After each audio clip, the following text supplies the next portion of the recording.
Playboy playmate during the 2016 campaign.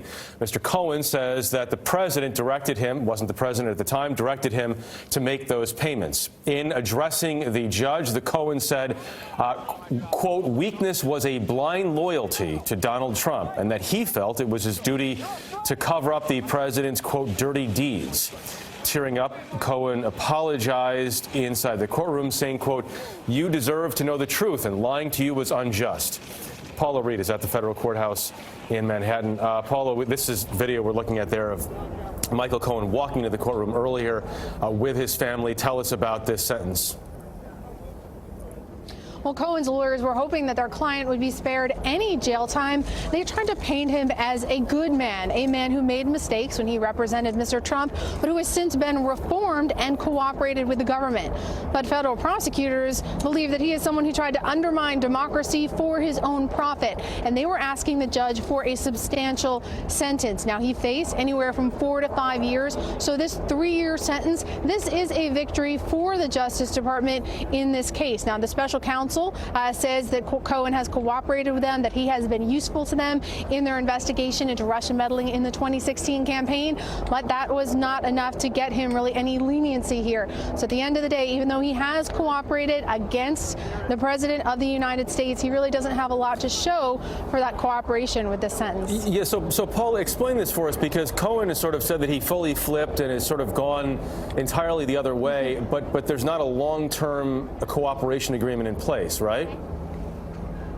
That's right, and that's a big discrepancy. Cohen's attorneys say he has fully cooperated, but federal prosecutors say he has not fully cooperated. They say they do not believe that he has shared everything he knows about crimes that were committed, and that's why they did not seek leniency in this case. That's part of why they were asking the judge for a substantial sentence. And here the judge, in laying out an explanation for this sentence, said, look, these are crimes that deserve a substantial punishment, and just because you cooperated with the special counsel doesn't mean you should be absolved of responsibility for these many crimes. Okay, so again, repeating the breaking news at this hour, Michael Cohen has been sentenced to 3 years in prison in Manhattan for his crimes. Paula, explain to us then why Michael Cohen, if you're Michael Cohen's legal team or you're Michael Cohen, why you wouldn't then just go one way or the other completely and either hope for a presidential pardon or fully cooperate long term. Well, let's go back to August. That's when Cohen decided, remember, this is a man who said he would take a bullet for the president, but back in August he decided that suddenly he would start cooperating with federal prosecutors. But that was the same time when it became clear federal prosecutors had enough evidence to charge him with several crimes ranging from tax fraud, bank fraud, campaign finance violations.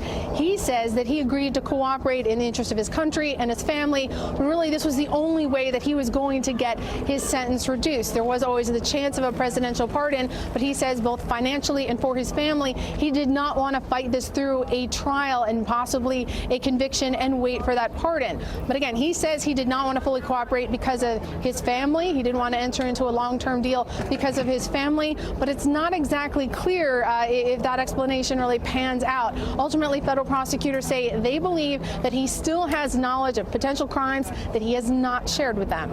Okay. Paula Reid, stand by. I want to go to Weijia Jiang, who is at the White House right now. And Weijia,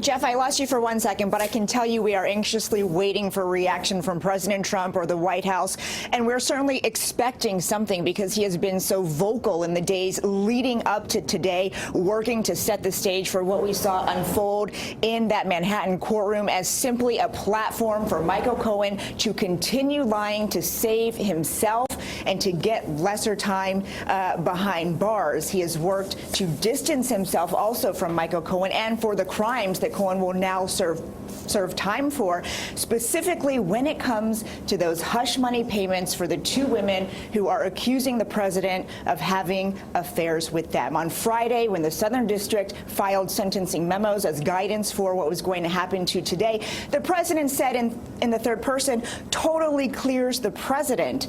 But in fact, it did the opposite. It implicated him because prosecutors drew a direct line between Cohen and then candidate Trump, saying that Cohen acted in coordination and at the direction of individual one, which we now know, of course, is Donald J. Trump. And so what this means for President Trump is very critical, even though he has tried to paint himself as a victim, and he called this a very simple transaction and said, even if this was a campaign finance violation, it's not my fault. It's because I had a bad lawyer. It's because Cohen didn't tell me, and I should not serve any time for this because I didn't do anything wrong. So that's something we are closely watching for because this, again, is such a close tie between the president and now what Cohen is serving time for, Jeff. Okay, Weecha, thank you very much. Once again, Michael Cohen gets just now 3 years in prison. Back to Paula Reid down at the courthouse.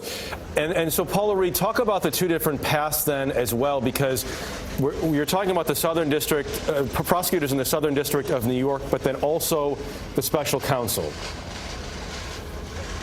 That's right. He has two different cases. One is with federal prosecutors here in New York. He entered a plea deal with them back in August. But then he surprised everyone a couple weeks ago when he entered another plea deal, agreeing to cooperate with the special counsel investigation into Russian meddling in the 2016 campaign. And it was interesting, both of those cases brought back different reviews in terms of his cooperation. The special counsel says he provided useful, credible information to them in their investigation. But the federal prosecutors say they don't believe he was fully cooperative. They think he is still withholding some information, again, about these possible campaign finance violations. Now, as Weecha mentioned, last night the president came out and he said, Cohen was my personal lawyer. He should know the campaign finance laws. And once again, the president denies that this hush money paid to his mistresses, that was in any way a campaign finance violation. He says that was a personal payment. But because this has nothing to do with Russia, all of the campaign finance stuff, that is being handled by those federal prosecutors here in New York. It is separate and apart from the special counsel investigation. But both federal prosecutors and the special counsel both found a useful witness in Mr. Cohen. Okay. Paula Reid outside the courthouse there in New York City for us in Lower Manhattan this morning. Paul, appreciate all of your reporting on this story. And, of course, we will be talking to you again throughout the afternoon. So to repeat, Michael Cohen, President Trump's former lawyer, has just been sentenced to 3 years in federal prison for crimes that included payments to Mr. Trump's alleged mistresses. Much more on all of this story on your local news on this CBS station, on our 24-hour streaming service, CBSN, and then we'll have a full wrap-up, of course, on the CBS Evening News tonight. Until then, I'm Jeff Glor, CBS News in New York.